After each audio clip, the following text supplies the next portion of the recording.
দেবের নতুন ছবি রঘু ডাকাত মুক্তির পর থেকেই একটা প্রশ্ন যেন ঘুরে বেড়াচ্ছে টলিপাড়ায়। কোথায় রুক্মিণী মৈত্র? কেন ছবির কোনো প্রচার বা স্পেশাল শোতে তাকে দেখা যাচ্ছে না? গুঞ্জন শুরু। তবে কি দেব আর রুক্মিণীর সম্পর্কের সমীকরণ বদলেছে? অবশেষে মুখ খুললেন রুক্মিণী নিজেই।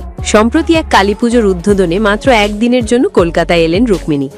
এখন মুম্বাইয়ের কাজে ব্যস্ত এই অভিনেত্রী পুজোর মাঝেই ধরা দিলেন শহরে, আর সেখানেই ওঠে এলো সেই চিরচেনা প্রশ্ন, রঘু ডাকাতের প্রদর্শনীতে কেন ছিলেন না আপনি? রুক্মিণী হেসে বললেন, উফ বাবা, এই প্রশ্নের একটাই উত্তর, আমায় খুঁজতে থাকুন। নায়িকা জানালেন, কাজের কারণে তিনি শহরের বাইরে কালীপুজোয় এসেছেন শুধুমাত্র একদিনের জন্য, সময় কাটাচ্ছেন পরিবার আর কাছের মানুষদের সঙ্গে।